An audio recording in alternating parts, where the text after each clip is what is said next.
스님 토토 적중한 내역입니다. 1월 달도 대박 나봅시다. 금일 폴랜담 대 알메러시티 시작하겠습니다.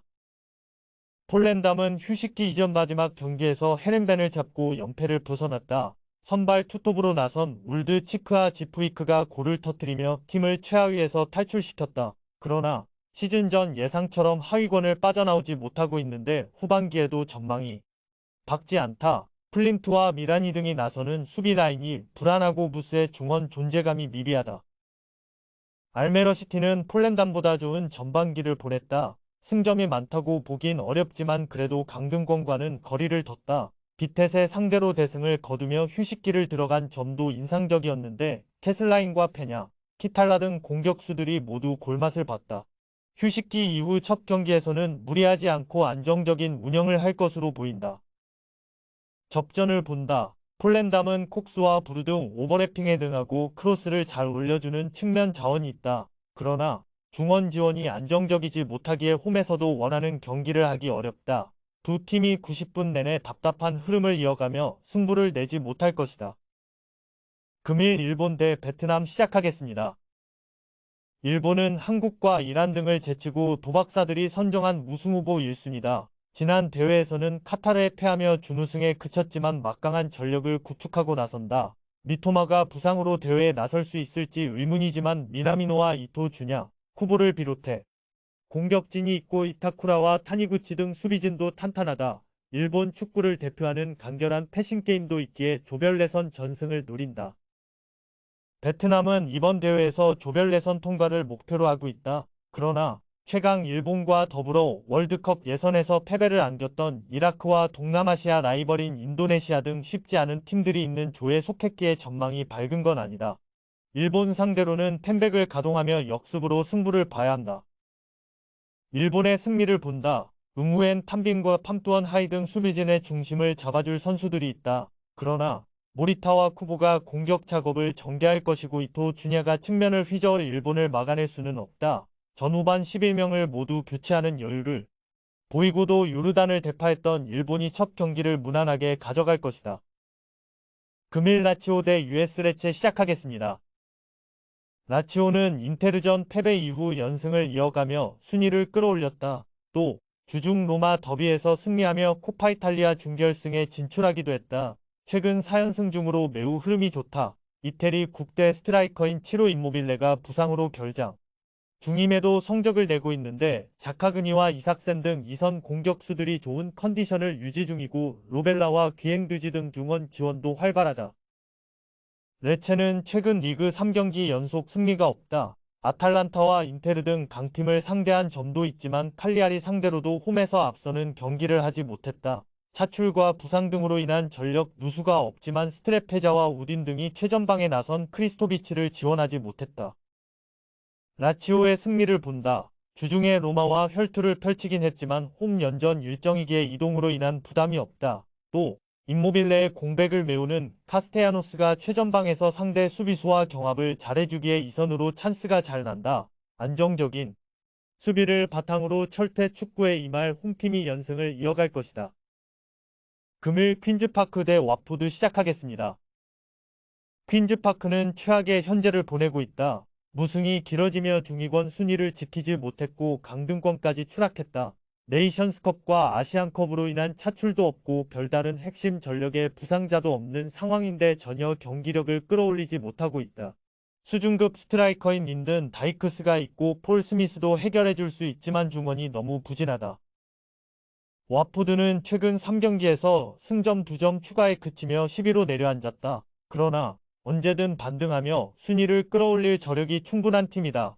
중앙 미드필더인 이도 카엠베가 국대에 나서긴 했지만 징계 중인 바요와 그를 제외한 선수들은 모두 나설 수 있다. 라조비치와 마테우스, 코네 등이 공격진을 이끌 것이다. 와포드의 승리를 본다. 퀸즈파크는 경기력 외에도 팀 분위기가 바닥이기에 홈에 이 점을 기대하기 어렵다. 특히 중원에서 안정적으로 볼을 점유할 선수가 없기에 리버머와 코네가 나설 원정팀 상대로 주도권을 가져오지 못할 것이다. 세마가 부상으로 출전이 쉽지 않지만 마테우스와 라조비치가 공격을 주도할 와포드가 승리할 것이다. 금일 리로 SC 대 로리앙 시작하겠습니다. 릴은 휴식기 이전 3경기에서 승리를 챙기지 못하며 선두권과 차이가 벌어졌다. 또 휴식기 이후 맞이하는 이번 일정에는 우나스와 벤탈렙 등 미드필더 자원이 알제리 팀에 합류하며 로스터에서 빠졌다. 그래도 조나단 데이빗을 중심으로 카벨라와 야지즈가 공격진에 정상적으로 출전할 수 있고 레니 요로가 수비의 중심을 잡을 수 있다.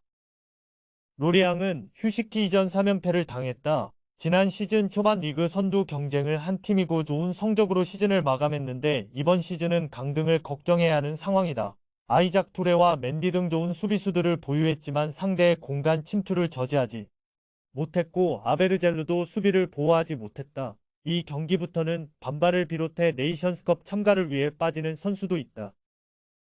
릴의 승리를 본다. 우나스와 벤탈렙이 빠진 건 아쉽지만 안드레와 고메즈가 중원에 나서 경기의 흐름을 내주지 않을 것이고 야지즈의 전방위적인 활약이 기대된다. 요로와 구드먼슨, 움티티 등이 중앙 수비를 책임지며 상대의 침투를 저지할 것이고 데이빗이 위협적인 움직임으로 기회를 만들 릴이 승리할 것이다. 금일 알메리아 대 지로나 시작하겠습니다. 알메리아는 전반기가 끝난 19라운드까지 1승도 챙기지 못하며 강등이 매우 유력하다. 잔류권으로 가기 위해서는 최소 3연승 이상을 달리며 흐름을 바꿔야 한다. 그러나 후반기 첫 경기부터 최고의 팀인 지로나를 만나는 어려운 일정이다. 홈이기에 수비적으로 임하지 않을 것인데 라마자니와 엠바바, 밥티스탕을 공격의 천병으로 내세워 승리를 노려야 한다. 지로나는 지난 라운드 경기에서 아틀레티코를 잡고 레알과 승점 차이 없는 2위를 유지 중이다. 골은 레알보다 더 넣었지만 실점이 많았기에 골득실에서 밀린다. 그래도 유럽에서 최고의 팀 중 하나라는 점은 분명한 사실이다. 도부비크는 리그 11골을 기록 중이고 사비오와 쿠토, 파블로 토레 등 공격을 풀어줄 선수들도 즐비하다. 지로나의 승리를 본다. 홈팀이 템백으로 나서며 승점 한 점 추가를 노린다면 지로나도 고전할 수 있지만 알메리아는 그럴 여유가 없다. 무승팀이기에 승리를 위해 라인을 올려야 하는데 사비오와 페르난데스, 토레 등이 역습으로 상대 수비를 무너뜨릴 수 있다. 도브비크의 마무리도 있을 지로나가 1승을 더할 것이다. 금일 비테세 대 위트레흐트 시작하겠습니다. 비테세는 충격적으로 최하위에 처져 있다. 불과 두세 시즌 전만 해도 빅사를 제외하면 리그에서 가장 경쟁력 있는 팀으로 평가받았는데 이제 진지하게 강등을 걱정해야 하는 상황이다. 몇몇 선수가 팀을 떠나긴 했지만 코즐로우스키와 밀리언, 반 힌켈 등 경쟁력 있는 공격진을 구축했는데 전혀 결과로 나오지 않고 있다. 불안한 수비도 큰 문제다. 위트는 극도로 부진했던 시즌 초반을 지나 상승세를 타며 휴식기에 들어갔다. 로테르담과 고어헤드 등 중상위권 팀들을 잡으며 원정 승리를 챙겼고 5경기 연속 패배가 없다. 비어거버와 플라밍고 등 중앙 수비수들이 수비 라인을 잘 지켜냈고 보주도 간의 중원 경기력도 살아났다. 위트레흐트의 승리를 본다. 밀리언과 부트라, 반 힌케를 앞세울 홈팀이 경기 내내 중원의 라인을 올릴 공격 축구를 할 것이지만 보주도간이 중원을 지킬 위트레흐트를 쉽게 공략하기 어렵다. 안정적인 수비를 바탕으로 경기를 풀어갈 수 있고 소인첸스가 뒷공간 침투로 상대 수비를 무너뜨릴 위트가 승리할 것이다.